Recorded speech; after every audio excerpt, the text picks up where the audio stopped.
the record button if you're wondering. Please go ahead. Go ahead. I was just making sure. Oh, Good, good. but what a gift it is to be here. Thank you so much, Cece, for hosting, and Lavon for also hosting, though not live. She wasn't able to join this call in real time, but I'm just so thrilled that this JFS Futures community exists. I have been really fortunate to get to attend some of these sessions live, but those that I don't, I often go back to the recordings for. So I actually just recently met Rodney, who I had seen his session on the JFS Futures Community previously. So it was really nice to finally connect in real time and in real life. But also, I think for the first session, Sohail leading us through a causal layered analysis, personal causal layered analysis really shifted my awareness of how that tool could be used in the day-to-day in a powerful way. So really grateful this space exists and grateful for each of you being here, and really look forward to getting different perspectives on this and sharing a bit of my personal futures project that I've been working on. So I'll go ahead and share my screen. Let's just share the right one here. And as Cece said, this is my presentation on connecting these threads around strategic foresight or futures thinking and the Ukrainian Art of Vyshyvka. So today is actually International Vyshyvanka Day, which is celebrated now across 70 plus countries. It's really a celebration of Ukrainian culture and specifically the embroidery that is worn. It's got pretty old roots, which we'll talk about, but it's still a contemporary tradition celebrated today. And it was only created this holiday in 2006 by a student at the time.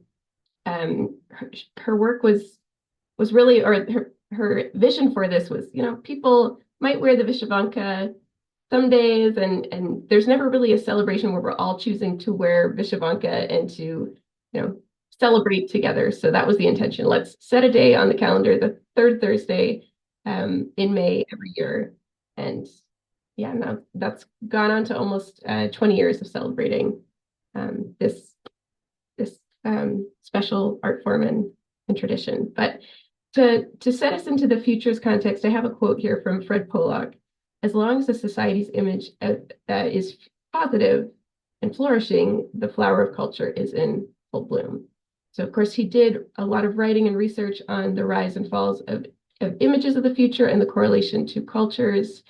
But for Fred, it was quite deeply personal. He wrote Image of the Future, completed it in 1955, and it was later translated to English by Elise Boulding.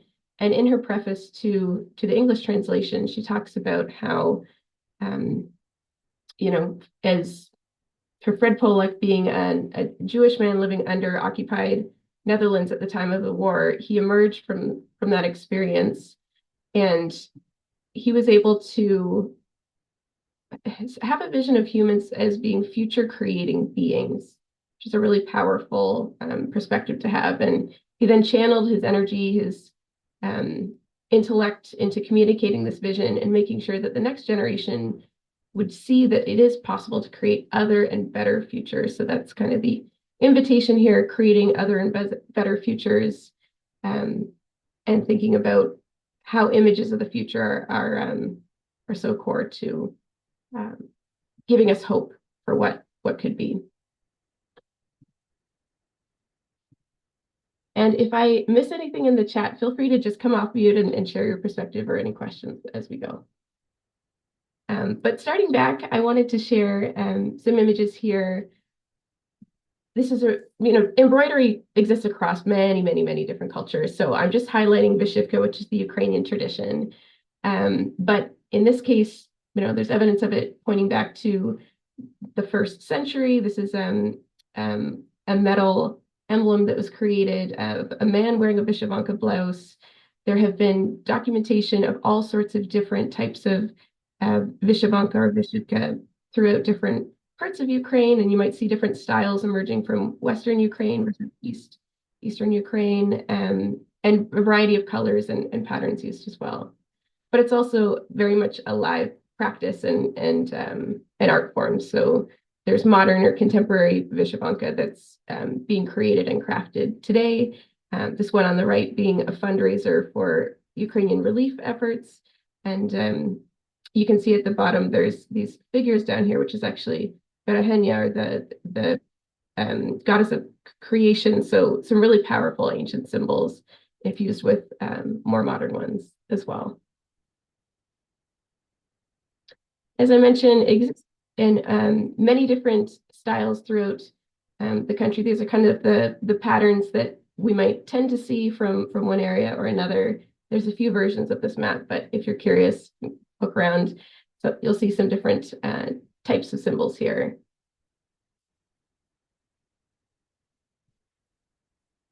And just to give you a little bit more of a flavor here, some more detail, you might see geometric, which is quite traditional. So you'll see on the left an 8-point star representing a sown field in the universe.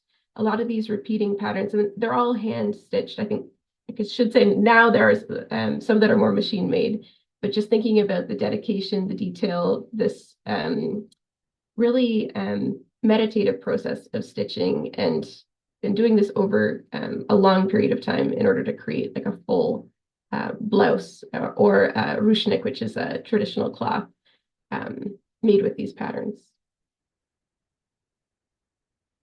There's also plant or floral patterns. So you can see the flowers here representing prosperity and life.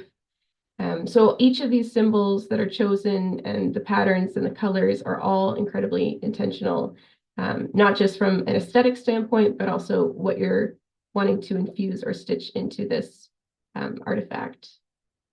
Probably worth mentioning too, it's the intention is not just stitching for the sake of stitching to say, but really about infusing hope and protection to the wearer of this artifact. So typically you would make these articles for your loved ones, and you'd also pass them on to future generations.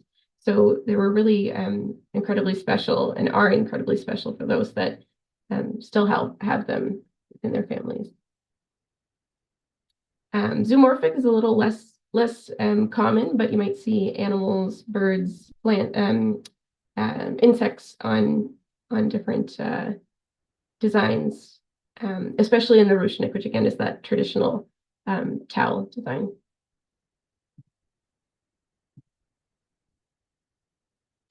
And as I mentioned, colors. So in the early days, the design was typically white, black, and red. Over time, we've seen more colors be brought into Vyshyvanka, and there's some really beautiful, colorful ones that are more modern that are created today too. Could go on a deep dive another time about botanical dyeing is also a passion and curiosity of mine. But just thinking about the different materials that might have been available in the early days of this tradition and how they were dyeing the threads to get those results. You'll also see white stitching on white cloth as well as a common design. And earlier I mentioned that this day, International Vyshyvanka Day, was only created in 2006, but it was actually created by a woman named Lesia Voronyuk, and she has recently published a book with over 200 examples of Vyshyvanka with the very powerful title, Imperishable. So this was just for last year's International Vyshyvanka Day, but if anyone's curious, I think it would be great to check this out. Okay, so that's a bit about the context of Vyshyvanka, this practice, this intention of stitching hopes for future generations into cloth in order to protect them from, and not that everybody that practices this tradition still feels this way, but many of us do, protect from evil. So for me personally, I've been on a journey to connect with my Ukrainian culture. So I may have mentioned, or may have failed to mention when we started the call, that I'm situated within Waterloo, which is just outside of Toronto in Canada. And I'm actually a fourth generation Ukrainian Canadian. So unfortunately, we've lost a lot of our connection to the culture. There are certain things that we do still keep, including around Easter, some traditions. But unfortunately, I don't speak the Ukrainian language. And so I've been on this journey of trying to learn more about my Ukrainian roots. through family members, but also through connecting in the local community here in Waterloo with those that are closer to their culture. But in this research, in this investigation, this personal interest in craft and tradition, I recently inherited some beautiful hand-stitched items from my great-grandmother. So this is actually a picture of my Aunt Patty wearing a blouse that my great-grandmother stitched for her. And sadly, I have all of these beautiful stitched things that we're almost going to go to a thrift shop because an aunt didn't quite see the value of them. This one is quite funky. It was probably in the 50s.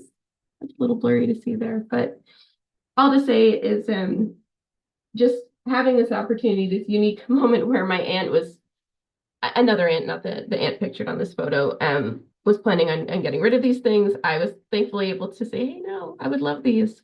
And in that bundle was on the right-hand side, this Tree of Life Ruchnik, which is a very traditional design. Of course, Tree of Life being celebrated in many different cultures, just such a evocative symbol for all of us. But the vase at the bottom representing the past, the trunk representing the present, and the flowers representing the future. So you can see there's different sized buds here representing different stages of life, and just a really important symbol of past, present, future generations, and again meant to be shared with your loved ones and also passed down for future generations too. Okay, let's bring it back to foresight a little bit here. So while I was doing this work, I was coming back to this quote from Jim Dater: "Images of the future are the heart and soul of futurist studies." So we know that they're incredibly important. And I was also kind of inspired really by this quote that I saw from Tatiana Karavasylyeva: "The soul of the people was vividly and completely revealed in the embroidery for Vyshyvka." This is an ancient and eternally young art.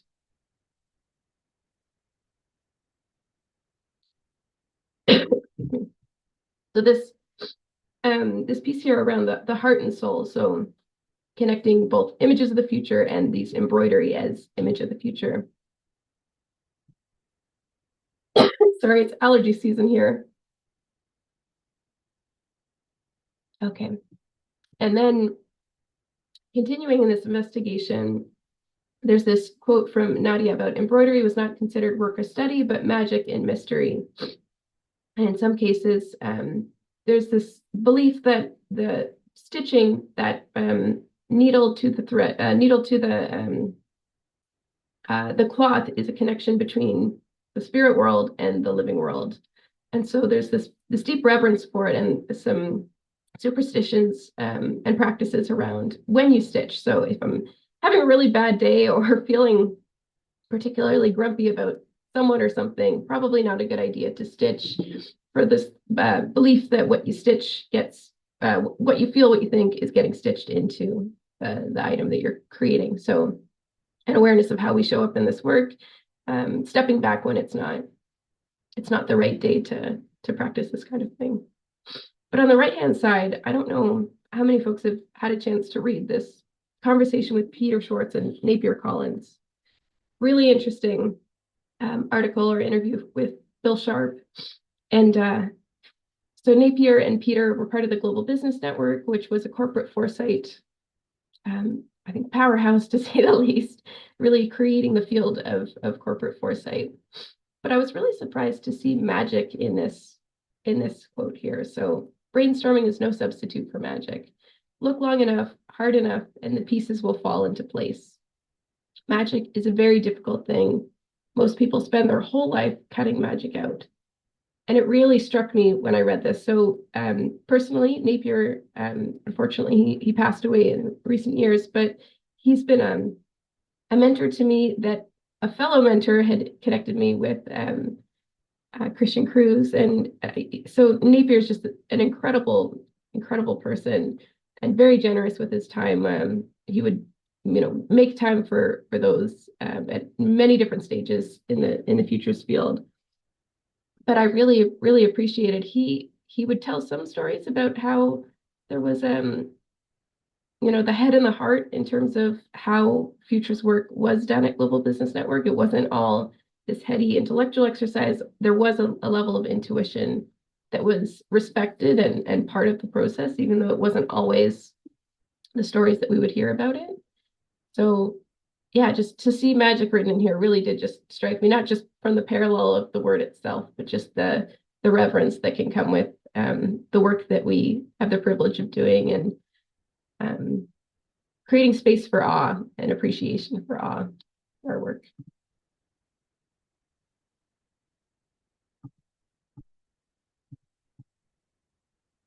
So for my personal futures project, it really started out as meditation. I don't think I mentioned I'm wearing a piece that I started to stitch. So this is my first Vyshyvanka. See a picture of it later. It's very imperfect. It's my first one, but it's been a real, I don't know, real passion project, and is created, brought a lot of hope for me, but also it's been refreshing to have that space to just create something and know that it will take a really long time. I think sometimes there's an impulse to have an art practice. I have a lot of craft related things that I invest my time in, but something that will take a while to reveal itself and to be able to enjoy the benefit or the end result of. So it started out as meditation and an interest in connecting to culture.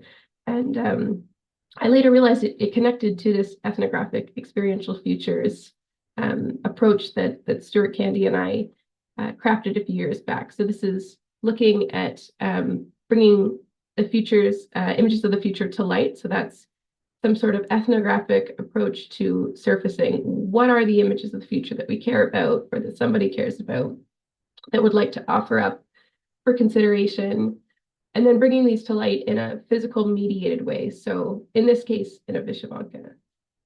And for me, it started by setting my intention for this project, really, and having received that bundle of stitched items from my aunt that my great grandmother created. I was really interested in this tree of life kind of symbol, but also the meaning behind it. And I wanted to create my first Vyshyvanka from scratch, including the blouse. So I was learning about these motifs and landed on this tree of life, that being the kind of image of the future. And I did my own variation. So there are a lot of traditional tree of life patterns, but I made my own bespoke version. And then the mediation piece, so turning it in from idea to physical thing, was sewing my Vyshyvanka first, the blouse by hand, and then stitching it, which it's still in process. So this is where we jump ahead a little bit in the mount and putting it out there for the world to see. I'm wearing my Vyshyvanka, even though it is not complete. So unfortunately, one sleeve is completely blank to start, but it's also something that I'll continue to work on and create over the years. And then finally, maps. So sharing with future generations to enjoy and treasure.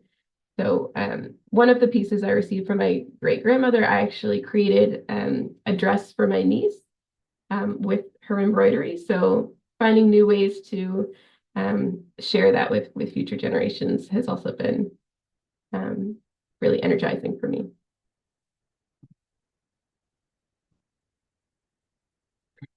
So I did present this at Anticipation in Lancaster in September, but it's continued to be something that I'm thinking about, curious about, and especially wanting to hear what other traditions, cultures, forward-looking inspiration is coming to mind for this group. So thinking about where you're situated, whether there's any family traditions or cultures that are based around thinking about the future or cultivating hope for the future.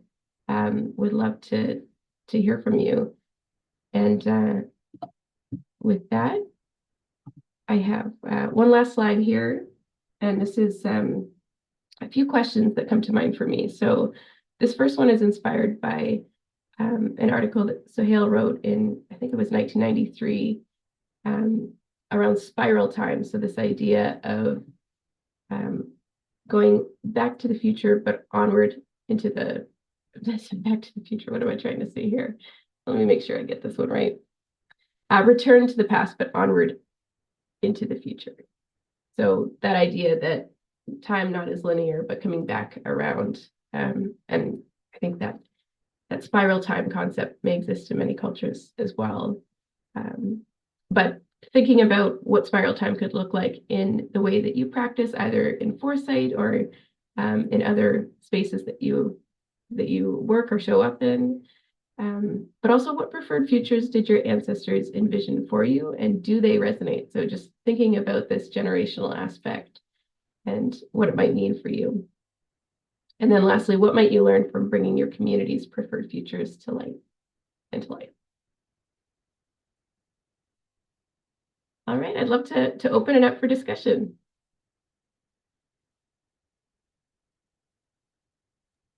Right. Go ahead, guys. So if I can just maybe start off, not so much about the questions here, but um what inspired you to look at embroidery and connecting it to futures? Yeah, I mean, so I keep looking over here because I have been very curious and intrigued by different Ukrainian traditions. So the egg decorating or pisanka, which is like the art of dyeing Easter eggs using layers of wax, and it's a pretty involved process, but one that it's a really exciting reveal at the end once you've completed your egg and you're removing all the wax. So it's definitely something that I'm spending a lot of my free time doing is tapping into these traditions and culture. And then just once I found that piece that helped me appreciate that it is generational in terms of the intention behind Vyshyvanka, that's where I was like, oh, there's something generational foresight. What can I learn more about this? And I feel like it's kind of like an onion, like there's more layers to peel to it. I'm just at the early stages. So yeah, that was my inspiration. Thanks, Cece. Hey Kelly, this is Rod. Fascinating. Thank you for doing this. Inspiring. I'm curious, one of the things that came up for me when you first started talking and I could see, um, the embroidery and everything was the use of quilting during slavery by enslaved African women, Mm. where it wasn't just a creative endeavor, let's say. Um, but it was also a form of communication. It was a form of social bonding and so forth. So quilts weren't just made for warmth. Sometimes they were put over a fence because the symbols were used to communicate certain things, especially during the Underground Railroad. So I'm curious if the embroidery was also used outside of, let's say, symbolic and like creativity, but also a form of maybe narrative and communication during certain times. Oh, wow. That's a really powerful question. And thank you for sharing that, Rodney. I wonder. I'm not sure. I don't have a definitive answer. Um, I've definitely read about being able to represent which community you're from in the earlier days before it was possible to share these patterns widely, just like being able to almost like from a form of identity, like, oh, this person's from this region, this person's from another region. But I wonder if there is a more coded, how do you communicate and having a safe way to communicate through craft. Yeah, yeah. I mean, not to ideate on the fly, but to ideate on the fly, it would be interesting to explore where you could actually take this. So imagine if the embroidery was not only representative of a preferred future, but something within it also highlighted alternative possible futures that Oh, could yeah. actually happened. So That's really interesting. yeah. Yeah, I love that. And I think there's like I've noticed too in the both in the Pisenki, but also in um the craft of Vyshyvanka, seeing different in more contemporary, like bringing in different symbols and creating your own symbols and um a lot more unbounded Mhm. um designs and creativity there. So that idea of possible future stitched into this is a really interesting one. Yeah. Sounds like title of your next book, Unbounded. I love it. Thanks, Rodney. Elaine, I see your hand raised. Yeah, thank you for a wonderful presentation. The thing that's really resonating, especially, is this what preferred futures did your ancestors envision for you? And in the absence of having something so tangible and beautiful, um, I don't know, it really brings home the sense of that blank space, the lack of knowing. And I suppose I'm also looking through a maybe very English, despite having lived in different countries, but the good life, the flourishing life that my parents anticipated Yeah. is not documented as such in any way. Even and actually my dad is sort of was a great storyteller, but through as he progresses through dementia, it's very noticeable what stories he's lost. And I just think there are these beautiful I suppose I'm feeling the absence Yeah. of lack of folklore and myth and hopes and dreams in something that um, is sort of fading away, but much quicker than one anticipated, which emphasizes this real beauty of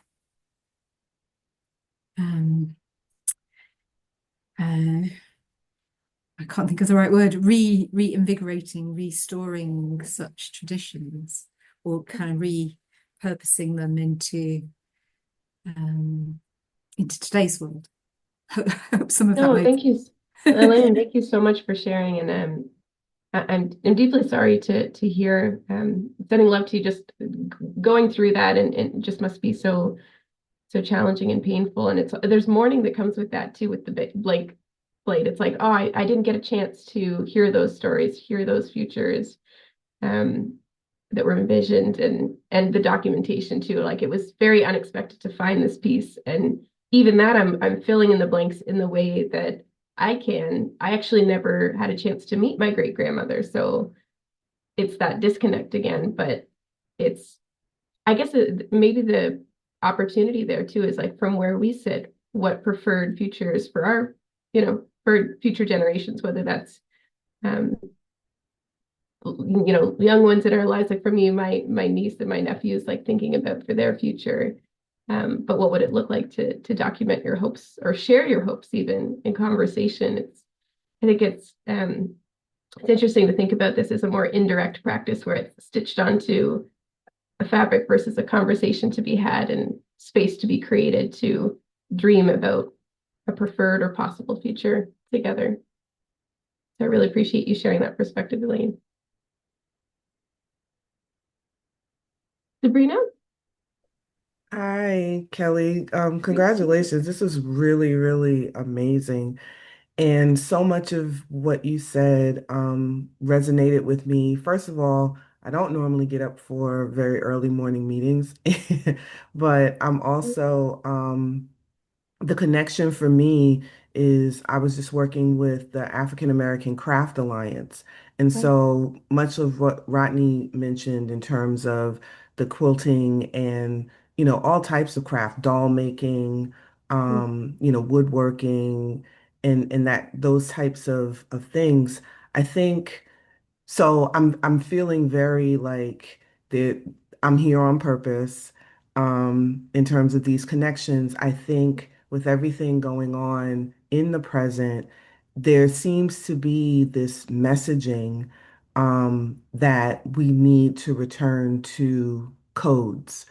Those of us who are in the light want to bring to the light and preferred futures, we're not going to be able to do it on, CNN or Mhm. the big networks and that kind of thing. So this provides us a communication, a way of communicating with one another. What I'm wondering is, the opportunity to do it across cultures, which is something that we really, may have happened before, but we weren't really taught that, right? It's you learn about how cultures communicated within themselves to, for survival and to get to a preferred future or sustainability of the culture.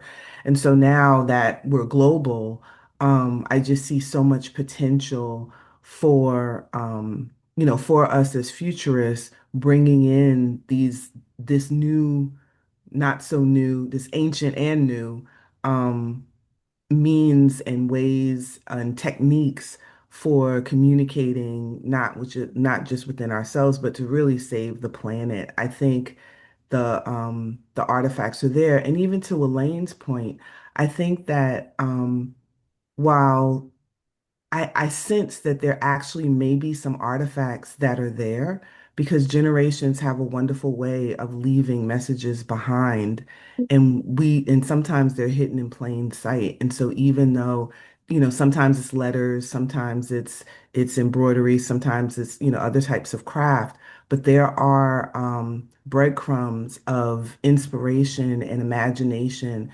that previous generations leave to set us up as for us to use that as seeds to plant and seed preferred futures for us to go on. So this has been I mean, what a wonderful way to start a day in terms of the hope and the look towards preferred futures. So I thank you for your presentation and thank you for even the provocative questions and thought-provoking questions because I think yeah, I hope that we have the opportunity to continue the conversation, and again, to continue it across cultures. We should, bring in, especially given all of the messages and codes and things like that, that's found in Afrofuturism and those kinds of spaces. So thanks so much.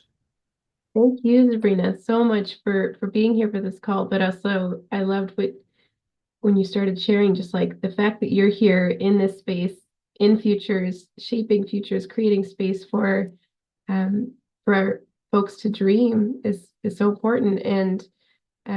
And I love, I would first, like, we need to have a sidebar conversation another time soon to learn more about this work that you're doing in craft. And it's powerful. And I love that call to look across cultures too, and um, yeah, and create space to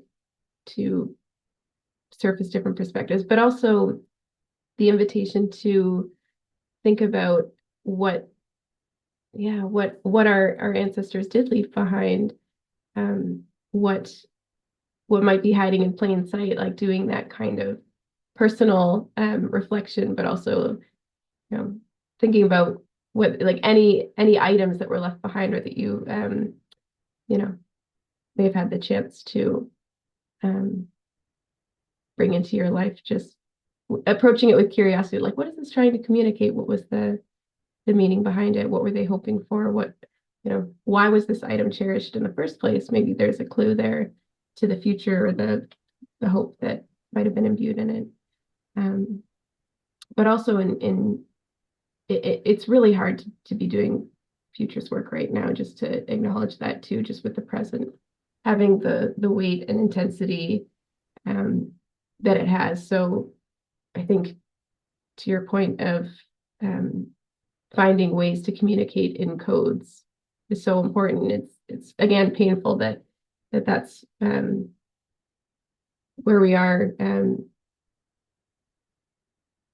yeah, I just really appreciate you sharing that, and again, you being here, Sabrina, and the work that you're leading. So I hope this is an invitation for all of us to lean into these, as Sabrina said, both ancient and new art forms and traditions, and that connection to how we help create and cultivate possible and preferred futures.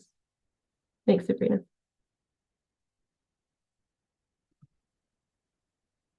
John, you got a question? I'm not sure how much time we have left, but I'm just listening to this, and a story came to mind, and you love this, Kelly. It's completely serendipitous, but I'm going to share this in the chat. Okay, so I have Fijian heritage, indigenous Fijian, but I moved to Australia when I was 5, and anyway, I work at the University of Melbourne and work at a centre there where we support Indigenous communities around Australia.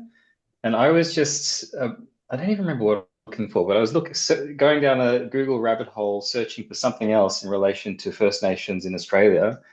And I came across this article that I just shared in the chat. And I couldn't believe it, right? You can open it and have a look, but in the first paragraph or first few sentences, it makes reference to a Fijian man whose name was Tevita Soro. So Tevita Soro, as it turns out, was my great-grandfather. And this, my mum has just like one old black and white photo that she cherishes about her grandfather. She talks about him all the time.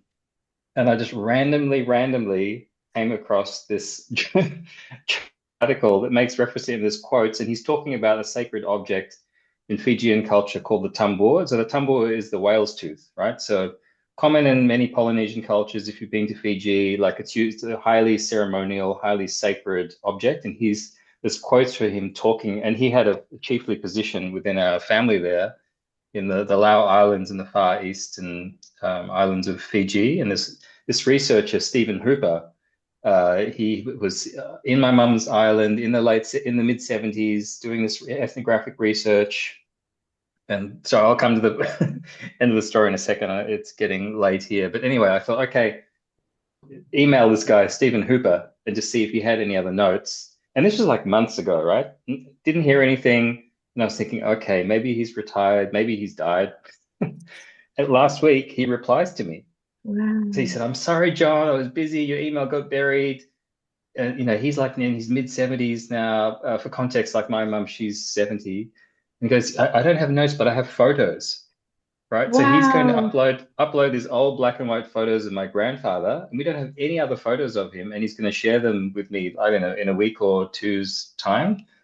So I was just listening to some of the other stories here, Kelly, and like about, like sacred objects from the past potentially signaling something about the future. I don't exactly know what this means. Wow. But like the serendipity of it it's just still mind-boggling for me. So anyway, I'll stop now. Incredible. Just incredible. I'm so thrilled, and just like what a gift to find something. It was a real gift. Yeah. But also like there had to be some sort of intuition, because you found this article. So were you searching? I don't even remember what I was searching for. It was, and it just came up in the search results. So yeah. Yeah, anyway. I love Xantic magical. Thank you for creating the space, because I didn't think of it until I was hearing others sharing their stories. So incredible. Yeah, magic of connections, of seeing in the comments too from CC. It's exactly. Wow. That's powerful. I'm very curious, and how exciting to get to receive those photos. That's also the preciousness of having just one photo of your great grandfather, and then now knowing that these other photos exist. Wow, that's really exciting. Love it. Kai?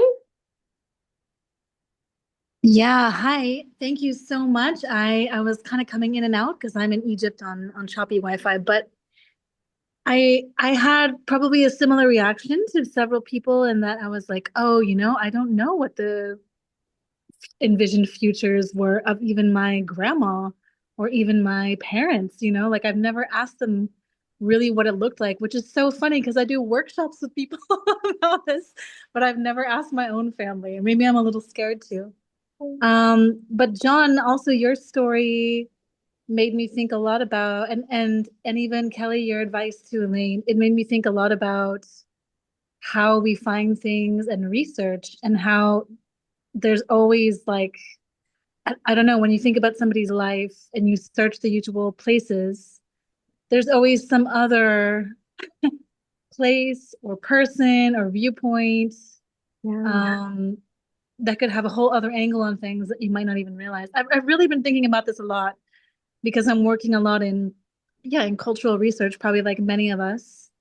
And it's so surprising, like how much there is and how much you can dig and be surprised by new sources. I don't know if that's hitting for anybody else, but I'm just like, Yeah. Hi, that's amazing. It's like going beyond the usual places where we're researching things. And I love, John, that you reached out to Stephen and like he's gotten back to you. So for you to have a conversation too, like that'll be a different vantage point on your great grandfather. But Kai, I love that. My favorite thing whenever I'm on the road is just to like chat up people, whoever's sitting next to me on the plane. I don't know, to some degree, like in Toronto on the train, people aren't so receptive to that, but trying to just see, like I had a conversation with somebody who I was on a work trip for a conference, and this individual has created this new vintage shop that is also it was like the beer, what was it called? The beer barter mall. So this individual, he worked in a grocery store for 30 some odd years, and it was just impacting his health in such a serious way, and that he had to step out, wasn't sure what he was gonna do. And long story short, he landed on his feet by creating this vintage shop that also allows you to grab a beverage while you're wandering around. And anyways, there's just like something really special about just, people taking bold steps for themselves, and you never know what their story was. So I love that, Kai. And if you have any other ideas of new sources of research or areas where you're investigating, I think I would love to hear that too. I mean, I think that's just it, is you have to be kind of always in conversation, always open, always probing. It's exhausting. Yeah. But like, there's something like, because, especially with research being kind of an academic thing now, and there's all these kind of rules around it, but really it's like you need to kind of be in the waters and like steeped in that for a long time, and then suddenly magic will start happening, right? Things will just start coming to you. But I'm thinking too of a time where a distant relative of my father sent me like a whole photo album that she somehow had of my mom and dad when they were college age, pictures that we'd never seen and my parents don't remember, and it was like them as playful lovebirds, and it just totally blew open my perception of them. Small example, not very far back in the family tree, but I was just like, this was just sitting in somebody's house. Yeah. This whole thing, and they just randomly one day sent it to us. Like, just that magic of like, gosh, there's so much out there. If only we could find it. Absolutely. If only we could find it. Wow. Powerful. Kelly, I'm trying to raise my hand, but I can't find the raise hand button. So I'm just gonna go for it. I have so many thoughts. Like, thank you so much for this. It's just opening up a whole new world of thoughts and meaning. And I just share a personal story because I've had a daughter recently. She's 1.5 now. And having her is really making me think about what are the stories that are going to tell her about her grandparents, who are now her great-grandparents, who she has none left. Like, all my grandparents and my husband's grandparents are gone. The last one passed on very recently.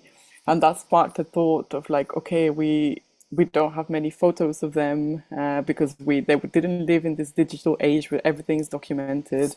We've moved away from our homes, so we have lost a lot of the connections with our.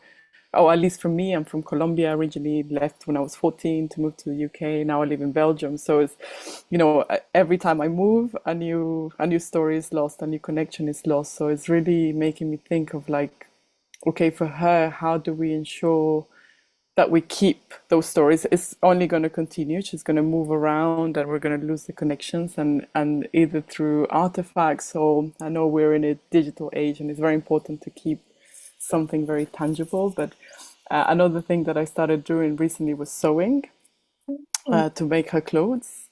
And actually, since it's just because I don't want to buy clothes for her. She grows up so quickly. I want to, not waste materials. And so I kind of got really into this, and I found out that my granny was actually a seamstress. I knew she was always knitting, but then my mom, since I started doing it, it's like, you do know your granny was like making clothes for us all the time, and this is something I didn't know, and I was like, what? This is amazing. And I wish when she was alive we had this connection, because now I see, and then I'm wondering, sorry, so many thoughts, but I'm wondering why she was doing it back then. Is it because of necessity? She was at home, my grandpa was working, so the reasons are very different, but the craft is the same. So I don't know. I think it's just more open questions than answers I get, but just the importance of doing this intentionally is what I mean, rather than like, oh, okay, well,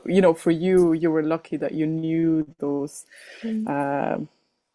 objects existed, and they were going to get rid of them. But now it's really like, okay, it's the point to start thinking about future generations, like what am I going to leave behind, doing the research, but then how do I pass that on through either to crafts or through artifacts, photos. But yeah, anyway, it's the start.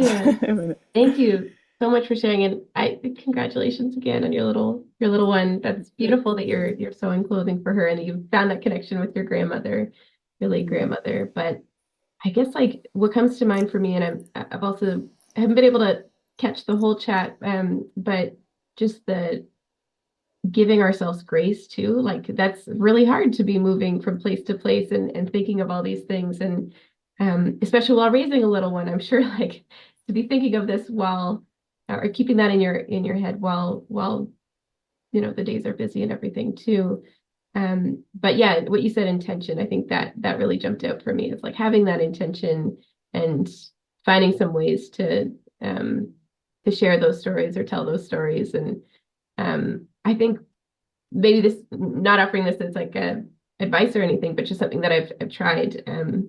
But my grandparents have also passed away, and I was actually about to interview my grandfather. This was quite a while ago, like probably 14 years ago. I was planning on interviewing him. I had all these questions that I wanted to ask him. We planned it. I was like, yep, I'm coming home this weekend. And he passed away like 2 days before on the golf course. He couldn't have had a better way to go. But it was one of those things where it's like, oh, I never got to like answer or have those questions answered. But I then ended up interviewing my parents during COVID, and I have like logs and logs of their stories and asking them the stories that they could share about their parents and their grandparents. So if wherever you are, it's kind of starting from there. And if your parents have some of those stories, like your mom mentioning that your grandmother sewed, it's like, oh, you didn't know that she was a seamstress. So I think for me, because I don't know, I'm a bit of a collector, gatherer. I think I've been leaning into those stories when they're possible. But I also recognize the privilege it is, I think, being, and would love if anyone would like to share too, just being a fourth generation family. Like there's so much that has been created here in Canada. Like even sitting behind me is the trunk that my great grandparents came from Ukraine from. Like that, having like an artifact like that, I know it's incredibly rare, and it's not something that many folks will have the opportunity to, especially when fleeing war, climate change, any displacement, or personal reasons for being displaced as well. So I recognize the privilege of that, and just acknowledge that it can be really, really hard when that's not been available to you. Thank you. Thanks, Sylvia. Rodney?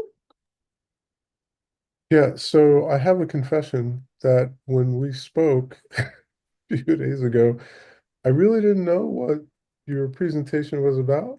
Like, I just saw like Kelly, Ukraine, like Hope or what. I was like, okay, I'm down. Yeah, of course I'm gonna go. So the epiphany for me is that when I mentioned to you this idea of temporal stitching, Yeah. I was playing with, borrowed from embroidery and thinking about embodiment in H2 horizons. The epiphany as everybody's talking is like, the H2 is so painted as some arduous, tumultuous type of transition state.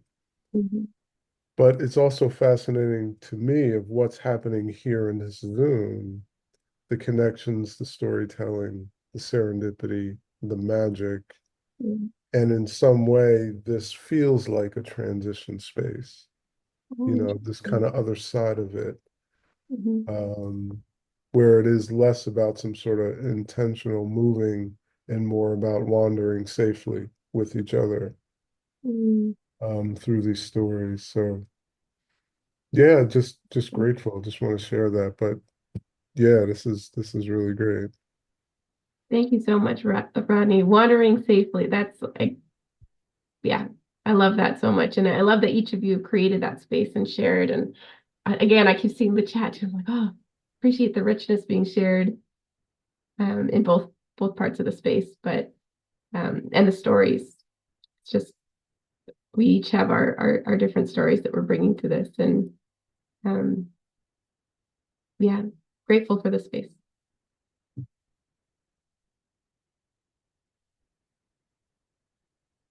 Anyone from the chat like to share any thoughts that are coming up from them? Hi, Kelly. Can I? Yeah, do we Hi, have Anna. time? Hi. Absolutely. Yeah, I already share lots of my thoughts. There's so much going on in my head right now. There is something I did not share, and I am not sure how to put it in words, but yeah, I'm just going to blurt it out. Sure. I'm a little bit concerned because all over Eastern Europe, certain lost traditions are being reclaimed to support, let's say, formation of a national character or certain nationalistic policies and politics. So it's that after Eastern Europe and socialism kind of went bust, then there was repatriarchalization, and women were put in a certain box where they were preservers of national identity. And that was in contrast to other women who actually do very similar work. So this is I'm slightly kind of sitting here, not quite in an easy spot, because at one level it's about recovery of those important traditions. At another level, it's how they're used in a current contemporary political context. I think we need to be aware of. And I would love, as I mentioned in one of my comments, to see an extension of this where we focus on artifacts that unify people who are currently politically disconnected or worse. So that's just something that, yeah, does that make sense? It does. Thank you, Yes, Ivana. I really appreciate it. And I acknowledge, like, for myself, like feeling vulnerable and sharing some of this, knowing how much I don't know. And I think what you bring into this conversation, the politically charged nature of craft and identity, and especially in such a heated climate right now. So I love that push for unity. And I think I heard that from Sabrina too, thinking about cross-cultural, how do we bring folks together in this instead of maybe compartmentalizing, separating by identity. It's like, how do we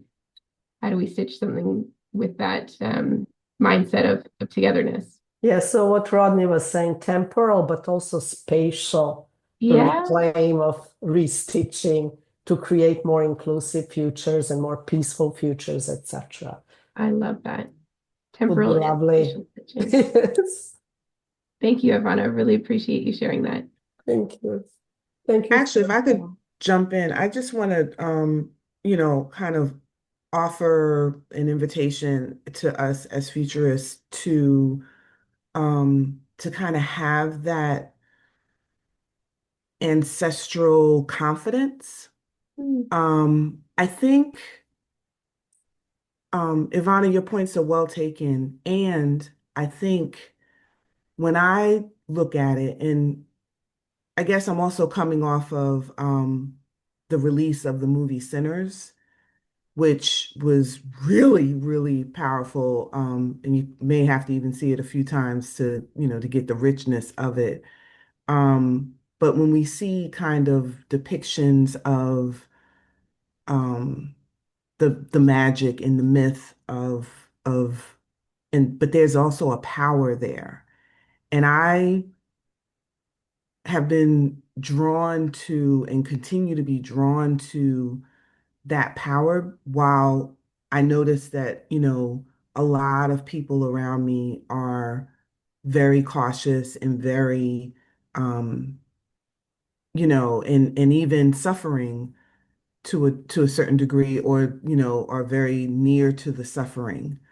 I think that there's a way to acknowledge the suffering, but also to acknowledge the power within and the power um, that lifts us, that doesn't actually come from us in the realm that we see, but it comes from a realm that we don't. And my thing at this point is, you know, it's all blowing up in front of our faces anyway, so we might as well create preferred futures, by any means necessary, which is revolutionary. But I do think that those threads are, there we go. Those are the threads that are going to build ultimately a bridge from this liminal space to preferred futures. Wow. Thank you, Sabrina. That's the looking within, connecting to our stories, our lineages, but also building that bridge with liminal space. I love that. So many thoughts. I'm really looking forward to just letting it marinate and seeing what stirs in this. But would love to continue this conversation too, if folks are interested in some way, some shape, some form. I really appreciated having this space to share our kind of personal side on generational outlooks on the future and navigating through this complex H2 space as Rodney was inviting us to think about it, as in that liminal space. How do we move through it? And how do we care for ourselves in these spaces too, while navigating through H2? Thanks, Ivana. Oh, Thank you so much. conference Gotta in there. go. Bye-bye. Thanks. Thanks so much, Ivana. Thank you. Unbounded by Kelly Kornet. Hi, thank you. That was gorgeous. Thank you. Thank you all. Thank you so much, Elaine. Thank you. Yeah, I everyone. appreciate everyone being here. Yeah, thank you, Awesome. everyone. Thanks so much. Thanks, Kelly. Thank you for Thank you, coming. Cece. Oh, thank you, Cece, for hosting. That was so Thank you, lovely. Kelly. It's Take such a care, everybody. wonderful session. It's I great. appreciate that. I'll do a recap and I'll post it and I'll tag you on it. And I'll also tag your name so that you can, edit and write whatever you feel like you need to. Oh, I'm sure it'll be perfect. Thank you, Cece. Really appreciate it. Thank you. So, okay, so people have Kelly. just logged out. Okay. So, bye. Thank you very much. Bye. Bye. I'm still in bed, so I'm not showing my camera. It's okay. Bye, Zen. Okay. Thank you so much. I Bye. appreciate Thank you you for joining quite coming. early. Okay. Thanks. Nice to see you, Cece. Yeah, you too. Bye. Thanks, Anne. Bye. Appreciate you. Bye-bye. Thanks, Cece.